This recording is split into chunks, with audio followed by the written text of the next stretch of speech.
The most important principle that we should always keep in mind when we start planning a learning initiative is to engage the target organization as early as possible. This is because the more organizations are involved in the activity, the more they value the initiative itself and they understand its objectives, the more likely they are to collaborate in nominating the right participants. So there are tips for doing that. The first is to identify from the early design phase the interlocutors in the target organization at the right level. And this could be supervisors, managers, team leaders, or community leaders. And they should be collaborating with FAO in defining a suitable profile for a participant. And this includes defining the skills that are required, the experience, the job functions, and also the expectations of the individual, and making clear what the individual is supposed to do after the training. This is very useful to clarify expectations at all levels.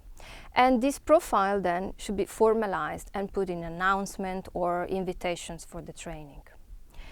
Now, the second tip would be about creating detailed admission questionnaires, asking, for instance, participants to fill out information on their current job, the challenges they face, how they think the learning or training will help them address these challenges, and what they expect the training to be, and what they plan to do after with the skills they learn at the training.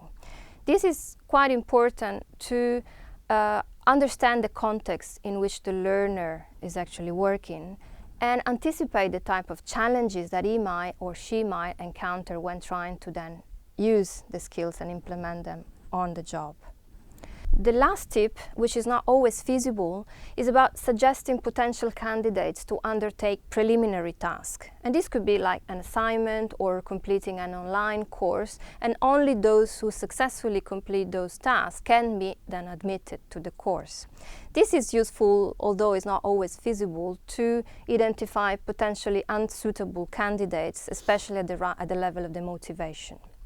It may all sound too complicated or cumbersome, but this is really worthwhile the effort, because this allows you to target only those individuals who are most motivated and who are most likely to translate their learning into new practices. And the capacity development portal contains links to those admission questionnaires or to the profile sheets, and this can be useful for those who need to plan activities and need to adapt those tools.